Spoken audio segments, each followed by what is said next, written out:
Wabarakatuh.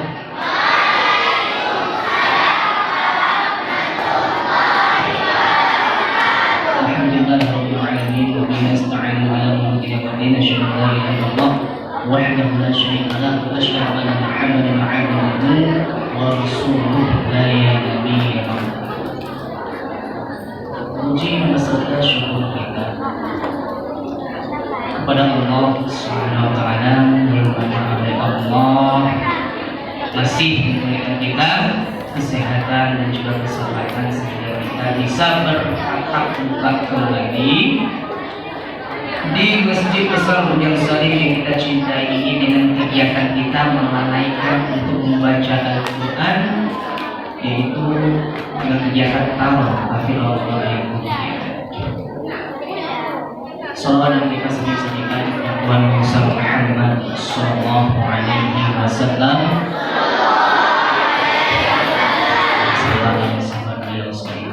Muhammad Ustaz itu dahulu kepada pimpinan Baik Tafsir, ketua, kawan yang ketiga, serta para ustaz dan ustazah Baik Tafsir, dan yang paling kami cintai yaitu santri dan santriwati kaum yang ketiga, generasi bangsa dan negara cinta Al-Quran.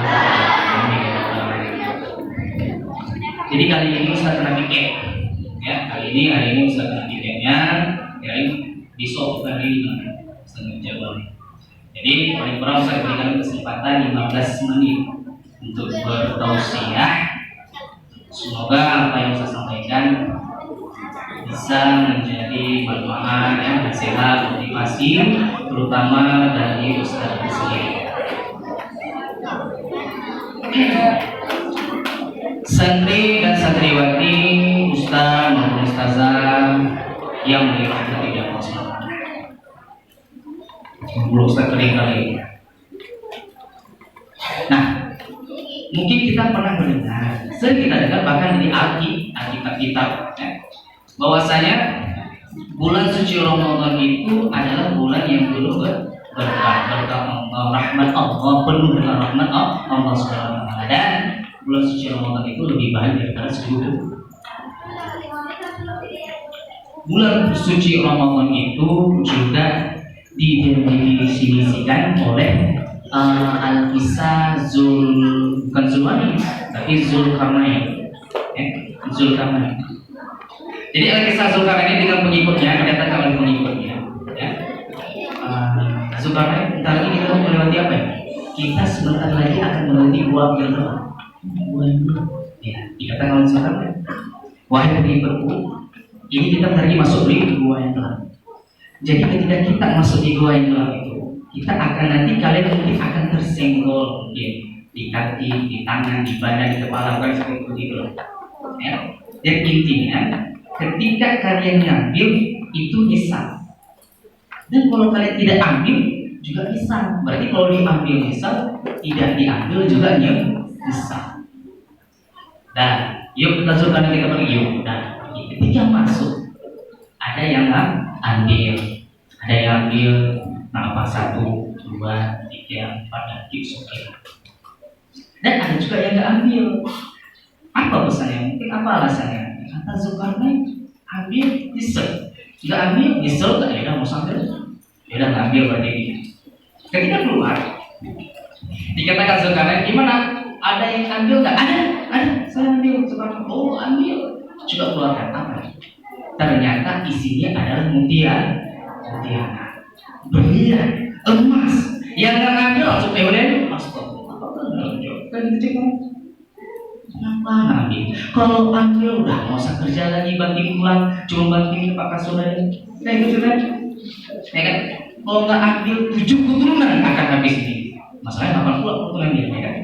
Yang intinya dalam keadaan nyesel, yang nggak ambil ternyata dia nyesel. Ini yang ambil juga nyesel. Kenapa? Kok empatnya Pak nggak lebih? Kenapa nggak bawa untung gitu? Karena baru jadi nyesel. Nah, jadi Zulkarnain bilang udah cukup, masa sedih-sedih, santai. Kalau bahasa Korea santuy gitu. Nah, jadi ceritanya dibilang sama Zulkarnain, beginilah umat Nabi Muhammad Sallallahu Alaihi Wasallam. Begitu kagum dengan Rasul. Apa yang dibilang Allah Subhanahu? Begitulah umat Nabi Muhammad SAW ketika mereka menghadapi bulan suci Ramadan. Ketika mereka menghadapi bulan suci Ramadan atau kedatangan bulan suci Ramadan, yang memang mereka akan sia-sia, hanya terkadang terabaikan, terlewatkan. Yang memang bulan suci yang seperti kita bilang tadi, bulan suci Ramadan yang penuh dengan berkat rahmat Allah. Nah, jadi Ustaz ada tanya sama murid, ya, sama Ustaz tanya, apa sih kamu suka bulan suci Ramadan itu? Bulan suci Ramadan ya Ustaz. Puasa Ustaz, bisa puasa Ustaz. Oh dia puasa? Iya, oh iya betul. Agama Katolik puasa, agama Buddha puasa, agama Hindu puasa, agama Kristen juga puasa, agama non Muslim yang memang dalam umurnya kafirun puasa. Dikatakan oleh orang kafir. Ngapain itu orang Islam itu puasa itu? Ngapain puasa orang itu? Ketika itu dibuat penelitian oleh seorang ilmuwan, ya, seorang biologis kedokteran, bahwasanya bagi siapa yang puasa itu bisa menghilangkan penyakit dalam tubuh. Masya Allah. Ternyata Allah menjadi kita berpuasa itu bukan suatu hal yang sia-sia, ya? Bukan. Ya. Tetapi bulan suci Ramadan bukan hanya puasa. Karena Rasulullah mengatakan umatku banyak yang berpuasa tapi hanya menahan lapar dan dahaga. Karena kenapa? Nikmat yang diberikan rahmat Allah, penuh rahmat yang di dalam bulan suci Ramadan itu mereka punya. Padahal banyak perhatian Allah itu penuh di bulan suci Ramadan. Di bulan lain tidak memberikan perhatian yang khusus itu cuma pada bulan suci Ramadan. Itu gini, cuma terlewatkan. Masa ada lewat? Malam pula, malam kemarin nggak terawih, ini jadi banyak, nggak habis semua suci Ramadan. Ini kan terlewatkan. Bulan suci Ramadan itu sebenarnya apa? Lahirnya Al-Quran pada 17 Ramadan. Tentu kita harus lebih dekat dengan Al-Quran. Lebih banyak kita menuntut untuk lebih bersahabat dengan Al-Quran. Itu paling pertama. Itu rencana kita. Itu tadi bulan suci Ramadan tadi datang. Apa yang rencana? Oh, saatnya kita melatih ibadah. Melatih ibadah. Ini contoh bagi misalnya yang Ustaz katakan. Kalian di sekolah ada latihan bersama ibu, pasti kalian dapat nilai 85, 80, 100, 105. Kenapa Ustaz? Baru aja dijelasin maksudnya. Ya. Setiap yang baru aja dijelasin sama ibu guru, ustaz sama cerita itu, pasti ketika saya kasih latihan baru dapat nilai bagus. Begitulah seperti Ramadan. Cuma kita di sekolah itu sama juga. Latihan bagus. Ketika ujian ditanya sama guru, gimana ujian ternyata? Ibu, Pak, guru, ustaz atau apa? Ya kan? Jangankan yang dulu, karena kalau dulu pasti kita lupa. Yang baru kemarin aja ibu jelasin udah lupa bisa jawab. Iya betul kan? Pasti kayak gitu. Kayak gitulah kita bulan suci Ramadan sebenarnya. Ya. Sebenarnya karena apa? Allah Subhanahu wa ta'ala memberikan hadiah yang begitu luar biasa kepada umat Muhammad SAW yaitu bulan suci Ramadan untuk melatih ibadah. Melatih ibadah kita untuk lebih rajin. Kalau jamaah rame-rame subuh awal nggak ada jamaah, kali ini lebih bersemangat, duhur, asar dan seterusnya. Al-Quran sering kita nggak pegang tapi udah melatih diri pada bulan suci Ramadan. Ketika kita melewati bulan suci Ramadan baru kena lontong lebaran. Ada di setelah tadi baru kena lontong lebaran satu. Kita beralasan, ini kenapa nggak sholat? Silaturahmi dulu Ustaz, namanya. Duhur hilang, asar hilang, ya, isya dapat, kenyang.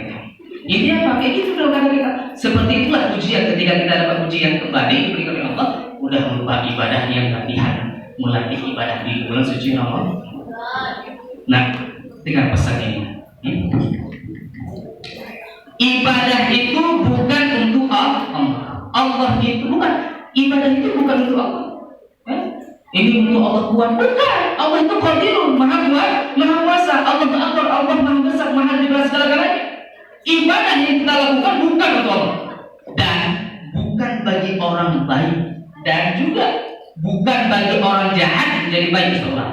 Ibadah itu bukan bagi orang baik, bukan bagi orang jahat menjadi orang baik. Bukan.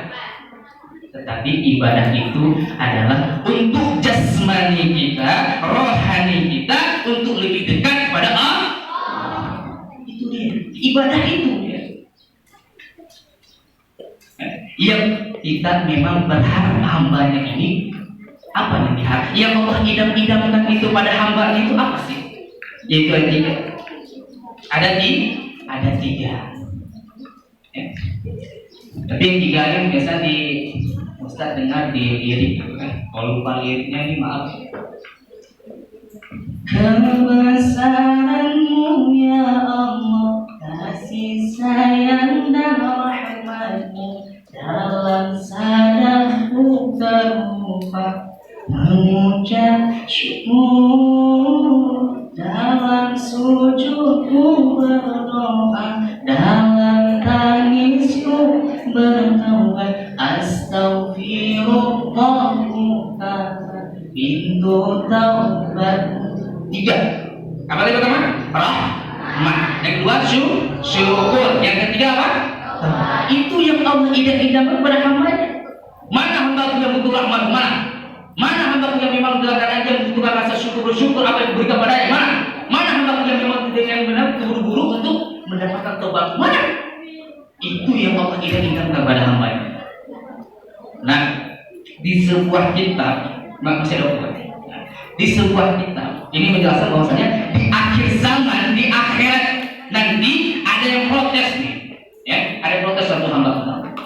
Dikatakan para malaikat, ini adalah surgamu nih, masuk dalam surgamu. Ya, dikatakan hamba ini, ya malaikat, ini aku masuk dalam surga ini karena apa? Karena rahmat Allah. Karena rahmat Allah saja, bukan karena pahala yang melakukan dalam dunia. Bukan. Dikatakan aku mau masuk dalam surga itu dengan pahala gua malaikat. Gimana caranya? Mungkin dengan pahala dia bisa masuk ke surga 8 mungkin. Kayak gitu kan. Jadi ketika itu malaikat pun bilang kepada ya Allah, ini hambamu ini yang mau masuk surga, dibawakan dengan pahalanya. Katakan pada hambamu, aku menciptakan dia bola mata, hitam putih mata. Ketika dia stres, dia sedih, dia dalam keadaan gelisah, dia bisa mengeluarkan air mata, yang mana air mata itu bisa meredahkan daripada hati dan nurani dia. Bisa dia balas, langsung tersujud dia dalam keadaan ya Allah, maafkan diriku ya Allah, masukkanlah aku surgamu dengan rahmat. Karena kita para hamba Allah itu membuka rahmat. Kalau rahmat Allah, ridho Allah, maka harus kita melatih ibadah kita untuk lebih dekat kepada Allah. Ibadah itu untuk kita lebih dekat kepada Allah. Ya memang ada dikatakan kita berharap surga boleh, tapi yang butuh mengkorban adalah rahmat. Sebenarnya tidak. Udah bulan suci Ramadan itu kita dekat dengan Al-Quran supaya kita itu coba kita suruh hafal ya, di rumah disuruh hafal sih. Di sini coba sebentar. Terhafal, menghafal, dihafal, beda ya? Beda, jawabannya beda Ustaz, beda ya. Ustaz kalau yang ketiga ini Ustaz ingin mana? Terhafal. Karena terhafal ini tak sengaja coy ya, tak sengaja maksudnya. Menghafal pekerjaan, dihafal tugas. Masih Ustaz masih bilang ini dihafal ya, ini makan ya. Itu kita sesuatu hal yang memang tugas. Tapi kalau memang dalam keadaan menghafal itu suatu pekerjaan, ya kan? Menghafal, mencuci dan seterusnya. Ya? Tapi coba dengan terhafal. Kalau terhafal tak sengaja kau sudah kerja. Dengan terhafal tak sengaja kau telah menyelesaikan tugas. Nah seperti itulah. Bagaimana Ustaz? Bagaimana cara kita terhafal itu bagaimana? Ada 3 juga. Oh ada 3 juga Ustaz? Ada 3. Ayat pertama apa Ustaz? Yang pertama tilawah. Tilawah? Irama Ustaz? 7 irama Ustaz? Bukan, yang terakhir. Tilawah itu terpecah lagi jadi 5. Yang pertama 5. Jadi pada kita ulang dulu. Ada 3 tadi ya. Yang pertama tilawah, yang kedua tadabbur, yang ketiga adalah hifzil. Pandil, masya Allah pandil, nggak tahu tadi. Ya, jadi tilawah, tadabbur, hifzil. Apa itu tilawah? Membaca Al-Quran dengan sempurna.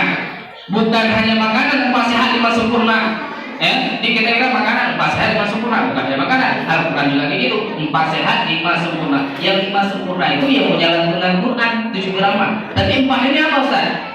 Sisanya nih 4 nih ceritanya. Yang pertama baik maksudnya. Baik pada apa Ustaz? Baik pada tata cara Al-Quran. Biasa kita mengambil Al-Quran, bukan biasa, emang harus ya mengambil Al-Quran dengan tangan kanan, lalu kita lapisi dia, kita tutup dengan tangan kiri. Beda dengan takbir Allahu Akbar, tangan kiri kita tutup dilapisi dengan tangan kanan di luar, balik ya, memang seperti itu. Lalu apa kita tata cara yang lebih baik Ustaz dengan cara kita mengarang untuk dirikan pada Al-Quran? Itu dengan cara kita berwudu. Ini enggak, orang berwudu beda lagi nih. Ustaz setiap saya kadang-kadang di masjid, Ustaz mandi Ustaz, ya boleh mandi. Pas datang, lah ada bawa lu, sabun ada bawa, kenapa? Pasti semua itu. Kan itu jangan berwudu. Yang memang kadang-kadang mubazir. Rasulullah mengatakan dalam kita, jagalah air wudu dengan yang pertama adalah air yang dijaga. Bukan dihampus seperti dunia. Maka Ustaz kata, aduh, sabun nggak ada bawa ya? Ustaz nggak ada sabun bawa itu. Karena jangan kamu mandi. Rupanya dalam keadaan dia itu membersihkan air. Ya udah kita bilang ambil dulu, jangankan dia yang kena, yang samping kan juga kena. Ini maksudnya harus kita jangan membazir. Yang bagus, kita harus bersih. Nah, ini maaf jaga nih, baju basah. Maaf jaga. Ini misalkan celana kita basah, ini tanda kalian kotor. Kita badan yang diberikan amanah oleh Allah SWT harus kita jaga. Mulut harus wangi, ya berhadapan pada Allah harus baik. Ini kita ketika pulang berkeringat pada kita nih, langsung mandi dulu biar sedar. Bau itu, kotor kan itu. Keringkan dulu. Ini sekarang kita kalau suruh keringkan 3 jam, bukan 3 menit, 5 menit. Gitu kita pasangin itu lagi. Ketika itu kumannya kering, baru kita mandi, baru segar. Kita harus bersih, baru kita pun dalam keadaan tidak hanyut biasanya. Itu ceritanya. Nah, kalau sebab itu kita yang pertama tata cara kita yang baik kepada tata cara kita terhadap bisa dekat dengan Al-Quran itu dengan kita Tuhan. Ini kita dengan ini ibarat Tuku Iqbal katakan atau Tuku Lidah mengatakan bahwa Al-Quran itu seperti sahabat kita. Ini coba kita bilang aja. Kita jumpa dengan sahabat kita yang nyata ya manusia, ya kan? Kita dalam keadaan nggak sopan dengan dia, nggak ada adab di ngomong dia, ya kan? Nggak ada adab kita dengan yang salah dengan diri misal begitu. Apakah dia mau dekat dengan kita? Enggak, gitu juga Al-Quran nggak mau dekat dengan kita. Sama sekali kan? Ya. Nah, adab yang terutama bodoh bisa diajar, salah bisa diperbaiki. Adab tak ada, nggak ada obat untuk mengulang. Nggak ada obat. Nabi ya Rasul Allah menurunkan Nabi dan Rasul bukan langsung tauhid masuk agama yuk enggak, ada perlu diajarkan. Ada memperbaiki akhlak manusia itu pertama, dan ada di atas pada ilmu. Dua dulu sambung ini waktu saya. Yang kedua adalah jelas. Tadi baik. Yang kedua jelas apa ini guys? Jelas pada lafadznya. Lafadznya kita ini biasa lafadznya ini udah tahu, udah kita kenal nih pada ikro nih. Nih ini ba, nih nih ta, nih pa, ini apa, ini buta. Bisa jadi gitu ya. Yang dalam keadaan kita jelas ini betul jelas kita ya. Jelas pada lafadznya. Biasa di ikro 4, 5 dan 6 biasa sudah menyatu hurufnya. Jelas kita bisa bacanya. Tapi ada yang poin ketiga. Apa poin ketiga Ustaz? Bagus apa Ustaz? Makhraj hurufnya. Jadi memang mungkin jelas kalian melihat ini tani, zani, jani, dan oke, yang membedakan itu pada makhraj hurufnya. Pada makhraj hurufnya yang berbeda. Maka harus kita baguskan dia. Supaya kenapa? Huruf misalkan innal lazi. Soalnya saya kan innal lazi. Mereka kan orang mikir bacanya. Ya memang pasti dia berbeda artinya. Qalbi, atau enggak? Pas seperti itu. Qalbi, hati, kalbi jadi kaya seperti biasa jadi babon. Ya memang ceritanya seperti itu. Yang memang harus kita bagus dalam seluruh tanya mau Ustaz-Ustaznya. Bagaimana keluaran daripada bata dan seterusnya. Terakhir nih, ada yang keempat, yaitu adalah benar. Tadi baik dan jelas, sudah bagus, sudah benar. Benar apa Ustaz? Benar pada hukumnya. Hukum pada tajwidnya ada pasalnya. Nah, jadi bukan Indonesia aja punya hukum, tapi kita punya hukum. Hukum yang pertama seperti apa? Seperti lalu lintas. Ya, kalau di dunia nih proses ini ada lalu lintas siapa nih di jalan nih? Ada lampu kuning, apa namanya? Hijau ya, hijau, kuning, merah. Ustaz, Al-Quran juga ada lalu lintas. Ada. Lalu lintas Quran juga ada. Lah pikiran kita, oh wakaf saja, bukan hanya wakaf. Wakaf, wasal. Kalau kami Ustaz asal-asal. Kita beda sendiri kita. Wakaf, wasal, kita asal-asal. Dan biasanya kita kadang-kadang biasanya gini ceritanya. Enggak, kita sering menggunakan wasal, cuma kita nggak tahu itu wasal apa.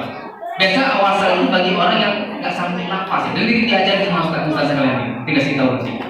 Ya, yang intinya dia harus benar pada hukumnya. Kayak apa Ustaz? Hukum mati dan tanwi, hukum mati, kolkolan, ma'asi, mabadah, ma'iwa dan seterusnya. Ini Ustaz jelasin yang satu. Biasa kita coba jelasin sama orang itu. Dari bagaimana? Coba kita jelasin sama orang itu dengan kreatif. Ustaz suka sebenarnya kreatif. Ustaz itu kreatif. Kreatif itu muncul pada jenius. Jenius sudah pasti pandai. Kalau pandai belum tentu jenius. Ya, karena kalau kita jenius itu menghargai orang lain. Nah ini kadang menghargai diri kita ini. Yang ngomong itu tak menghargai. Ya, yang mau bicara sampai putar buku-buku seperti itu nggak ada pada umumnya. Dan sama kalian pengen jenius nggak? Pengen Ustaz. Kalau kalian pengen jenius, dengarkan orang berbicara coy. Kenapa? Ustaz itu mendengarkan orang berbicara dan menerima pendapat orang lain. Itu tanda kau jenius, menerima pendapat orang lain. Ini jangan kata orang lain, orang tua kita aja kita nggak terima. Apalagi kita bukan anak pesantren, maaf. Jangan kita pilih. Nah ini jangan kayak gini, nah ini udah sholat, nah kayak gini, maaf. Kalau itu umat, perlu cepat pesantren, udah pergi ngaji, udah pergi dekat. Kalau itu dalam keadaan kita sudah durhaka tingkat dewa daripada yang akal dalam itu lebih tingkat lagi tinggi. Hajat tuh bersama tua niat menasihati. Tidak apa-apa betul kita sudah mengetahui, sudah diajari, tetapi kita menghargai dan menerima pendapat dari orang lain terutama daripada orang tua kita. Supaya apa Ustaz? Supaya kita dalam keadaan diridhoi oleh Allah Subhanahu wa taala, diperhatikan oleh Allah Subhanahu wa taala. Itu yang paling kita inginkan. Paham maksudnya? Paham nggak? Paham ya? Itu satu. Nah, kemarin Ustaz sambung aja lah punya kemarin sedikit, sudah kelar, ya, sudah kelar. Tapi sebelum itu Ustaz sedikit yang menjelaskan masalah kreatif di mana tajwid itu diajarkan. Ustaz ya, jadi sama anak Ustaz ini contoh aja hukum nun mati dan tanwin. Ada berapa? Kalau di ujian boleh 5. Kalau Ustaz tanya emak-emaknya aja. Maksudnya apa yang poin yang puncaknya dulu ada 4. Kalau dalam ujian boleh kan jawab 5. Yang betul 5 ada poin ada lebih-lebihnya. Di Ustaz kalau Ustaz sudah 4. Ada izhar apa? Ikhwah hati. Habis itu apa? Ikhwah. Yang keempat apa? Ikhwah. Ustaz jelasin yang itu mungkin sudah selesai. Ustaz suka pada ikhwah. Ya, ketika ikhwah Ustaz jelasin mau Ustaz. Ini ada mamanya yang namanya adalah ikhwah. Emaknya namanya ikhwah. Punya anak 2. Punya anak 2. Nama anak yang pertama diberi nama ikhwah Biunah. Nama anak yang kedua diberi nama ikhwah Bilaunah. Emaknya bersifat daripada memasukkan huruf. Lahir anak yang pertama memasukkan huruf, ikut mamanya juga ya, memasukkan huruf, tetapi berbeda dengan berdengung. Yang kedua anak yang kedua adik, biasanya kita berlawanan dengan apa? Apa gitu? Adik beda. Ya gitu juga dia. Tidak berdengung, memasukkan huruf dengan cara tidak berdengung, yaitu idgham bila berdengung. Idgham punya harta 6. Yang pertama apa? Ada waw, ada mim, ada nun, ada ya, ada. Hartanya 6 dikasih ke anaknya. Karena abang yang pertama, anak pertama, jadi harus lebih banyak lah hartanya 4. Ya kan? 4. Karena lebih tua ya. Ada yang pertama nun, waw, mim dan ya. Anak terakhir, lam dan ro. Anak terakhir, ya, lam dan ro. Udah. Ternyata si abangnya ini nikah. Jadi bukan kita yang nikah, tapi hukum juga nikah. Iya, Ustaz lihat di situ kan. Ternyata hukum juga nikah. Ustaz, siapa yang nikah nih? Ya tentu abangnya, nanti adiknya. Abang itu, idgham biguna. Nikah ya. Nikah sama siapa Ustaz? Sama izhar. Dia nikah sama izhar. Lalu Ustaz perhatikan, Ustaz baca-baca, ternyata memang iya nih yang Ustaz nonton-nonton itu suami takut istri. Mudah-mudahan ini Pak iya juga. Suami takut istri. Ketika itu dalam biguna nikah sama Izhar 100%. Yang awalnya itu dalam biguna memasukkan huruf dengan cara bertemu, nikah sama Izhar wajib jelas dan terang. Ketika apa Ustaz? Nyatunya apa Ustaz? Nyatu memati atas tanwin dengan huruf idgham itu. Ya nikah ya pasti nyatu ya kan? Biasa apa? Sinwan, bunyan, kayak gitu. Itu dia dalam keadaan ketika menyatu. Ustaz gitu, Ustaz jelaskan begitulah kalian coba kreatif lagi bagaimana cara menjelaskan biar lebih enak ini bagaimana cara belajar. Nah ini dia, kita kreatif. Kalau kreatif kita pasti pandai. Dan kalau di awal dengan pandai kita sombong. Ingat nah, iblis bisa berdepan. Kalian sombong sama juga seperti iblis yang tidak menghargai orang lain. Ini contohnya lagi. Setiap kemarin ketika dijelaskan Ustaz Maulana, Ustaz Maulidi, Ustaz yang ada aja bicara. Apakah kalian mau seperti iblis? Coba, kalian ingin pandai, ingin jadi jenius Ustaz. Hargai orang berbicara di depan. Karena engkau akan mendapatkan ilmu yang belum kau ketahui. Allah menaikkan derajat. Kita seperti itu. Nah, akan diperhatikan oleh Allah SWT. Nah, kemarin Ustaz Maulidi katakan cinta ya, cinta pada Al-Quran ya, sedikit saja. Di mana letak kita cinta pada Al-Quran? Al-Quran cinta sama kita di mana letaknya? Kalau kita cinta pada Al-Quran ketika kita dalam keadaan sehari nggak baca Quran ya Allah resah hati. Kenapa? Ya nggak ada perubahan untuk baca Quran. Itu tanda cinta kita sama Quran. Tapi ketika cinta Al-Quran cinta sama kita, ketika kita dalam kitab ada di dalam kitab dijelaskan. Kita mati, kita meninggal, kita udah error, kita udah game over, nah meninggal, ya. Ketika itu kita dirawat empat. Apa yang pertama? Ustaz bukan jadi lupa semua nih, betul Ustaz. Jadi apa yang pertama? Pertama apa? Merawat mayat. Apa yang pertama? Memandi. Yang kedua? Mengkampankan. Yang ketiga? Sholat yang keempat? Ketika kita dimandikan ada yang di samping kita di kepala kita tunggu dia. Orang lain nggak nampak, cuma kita aja yang nampak. Lah kita yang mati yang meninggal itu diibaratkan seperti bermimpi. Kita mati dan meninggal kita itu diibaratkan seperti bermimpi. Kita ada dimandikan itu bermimpi kita. Bermimpi. Dan ketika itu kita melihat ada sosok orang yang paling sangat tampan tadi ya. Dalam kita biasa sangat tampan. Itu lagi buat sangat tampan ya.